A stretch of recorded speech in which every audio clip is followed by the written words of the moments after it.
வணக்கம். ரொம்ப மகிழ்ச்சி உங்களோடு குழந்தை உரிமை தொடர்பாக பேசுவதற்கு ஒரு நல் வாய்ப்பு. ஒரு மனுஷனுக்கு என்ன உரிமை இருக்கோ அத்தனை உரிமையும் குழந்தைகளுக்கு இருக்கு.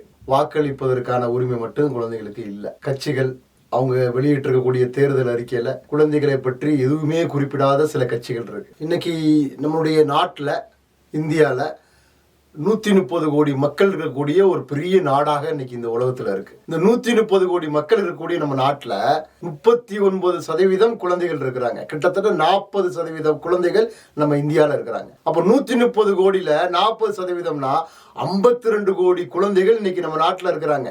இந்த 52 கோடி குழந்தைகளும் உரிமை படைத்தவர்கள், மறந்துட வேண்டாம். அவங்களுக்கு சட்டம் உரிமையை வழங்கி இருக்கு. UNCRC உரிமையை வழங்கி இருக்கு. இந்திய அரசமைப்பு சட்டம் உரிமையை வழங்கியிருக்கு. அந்த உரிமையை கொண்டவர்களா இருக்கிறாங்க. அந்த உரிமையை கொடுப்பது நம்முடைய கடமையாக மாறி இருக்கு. இந்த அரசு இந்த உரிமையை கொடுக்கக்கூடிய நிலையில இருக்கு, பாதுகாக்கக்கூடிய நிலையில இருக்கு. தமிழ்நாட்டில் குழந்தைகள் உரிமை மீறல் எங்கெல்லாம் நடக்குதோ அந்த பகுதிக்கு நேரடியாக சென்று அந்த சம்பவங்களை ஆய்வு செய்யக்கூடிய பணியை நான் சார்ந்திருக்கக்கூடிய மக்கள் கண்காணிப்பகம் சார்பாக கடந்த 20 வருடங்களுக்கு மேலாக செய்து கொண்டு வந்தோம். உடல் ரீதியாகவும் மன ரீதியாகவும் குழந்தைகள் துன்புறுத்தக்கூடிய சம்பவங்களை கண்ணுக்கு முன்னாடி பார்த்துக்கிட்டே இருக்கிறோம். இது போன்ற சம்பவங்களை ஆய்வு செய்து சட்ட ரீதியாக ஆணையங்களுடைய கவனத்துக்கு கொண்டு செல்லக்கூடிய பணியை தொடர்ச்சியாக கொண்டு சென்றோம். இப்போ நான் சார்ந்திருக்கக்கூடிய வான்முகில் அமைப்பில் இருந்து அரசமைப்பு உரிமையை குழந்தைகளுக்கு ஒரு கல்வியா கொண்டு போய் சேர்க்கணும்.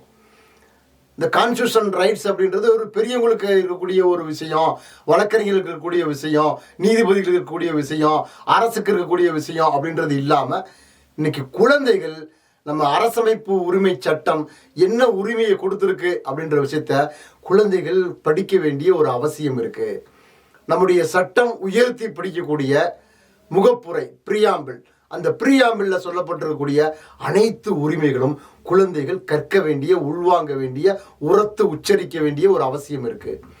இதை ஒரு பாடமாக குழந்தைகளுக்கு புரியக்கூடிய வகையில் எளிமையாக இந்திய குடிமக்களாகிய நாம் அப்படின்ற பேரில் 6ஆம் வகுப்புக்கு ஒரு பாடம், 7ஆம் வகுப்புக்கு ஒரு பாடம், 8ஆம் வகுப்புக்கு ஒரு பாடம், இந்த 3 பாடங்களை தயாரிக்கக்கூடிய பணியை வான்முகில் அமைப்பு செய்து கொண்டிருக்கு. இது தமிழ்நாடு, புதுச்சேரி, ஒடிசா, கர்நாடகா இந்த 4 மாநிலங்கள் இருக்கக்கூடிய குழந்தைகளுக்கு இதை ஒரு பாடமாக கொண்டு போகிறோம். குழந்தைகளுக்கான ஒரு மன்றத்தை துவங்கி இருக்கிறோம்.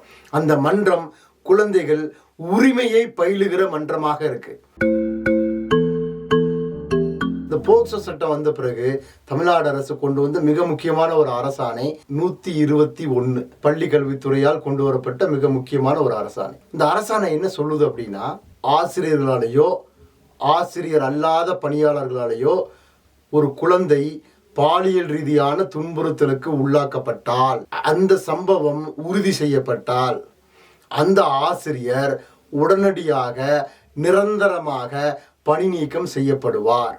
அவருடைய கல்வி சான்றிதழ் எல்லாத்தையும் செல்லாதுன்னு அறிவிச்சிருவோம் அப்படின்னு ஒரு மிக முக்கியமான ஒரு அரசாணை கொண்டு வந்தாங்க. இந்த 12 வருஷத்துல எத்தனை ஆசிரியர்கள் மீது அல்லது ஆசிரியர் அல்லாத பணியாளர்கள் மீது இந்த அரசாணையின்படி நடவடிக்கை எடுக்கப்பட்டிருக்கு? ஒண்ணுமே இல்லை. இந்த அரசாணை பயன்படுத்தப்படவே இல்லை. விரைவான தீர்ப்பு என்பது குழந்தைகளுக்கு நம்பிக்கையை தரும். இருக்கக்கூடிய சட்டங்களை தீவிரமா நடைமுறைப்படுத்துவது அவசியமா இருக்கு. ஒரு சில ஆலோசனைகளை நான் சொல்ல விரும்புகிறேன். இன்னைக்கு குழந்தைகள் சார்ந்து இருக்கக்கூடிய வழக்குகள் இன்னைக்கு நீதிமன்றங்களில் நிறைய தேக்க நிலையில் இருக்குது. அப்போ இந்த ஸ்பீடி ட்ரையல் அப்படின்றது அடுத்த ஸ்டேஜுக்கு போகலை. ஒரு பெரிய தேக்கம் இருக்குது. ஆயிரக்கணக்கான வழக்குகள் இன்னைக்கு நீதிமன்றங்களில் இந்தியா முழுவதும் தேங்கி இருக்கக்கூடிய ஒரு விஷயத்தை பார்க்குறோம். குழந்தைகளுக்கான நீதிமன்றங்களை இந்தியா முழுவதும் கட்டமைக்கணும் அப்படின்னு சட்டம் சொல்லியிருக்கு. குழந்தைகளுக்கான நீதிமன்றங்கள் தமிழ்நாட்டில், இந்தியாவில் ஒவ்வொரு மாவட்டத்திலையும் உருவாக்கப்படணும் அப்படின்றது இன்னைக்கு காலத்தின் கட்டாயமாக இருக்கு. இந்த பொறுப்பில் இருக்கக்கூடிய அலுவலர்களுக்கு முறையான ஒரு பயிற்சி என்பது வழங்கப்படணும். அப்ப இந்த காவல்துறையினர் மற்ற வழக்குகளை கையாள்வதற்கும் இந்த போக்சோ சார்ந்த வழக்குகளை கையாள்வதற்கும் ஒரு வித்தியாசம் இருக்கணும். குழந்தைய பார்வையோடு அணுகுமுறையோடு குழந்தைகளை அணுகணும்.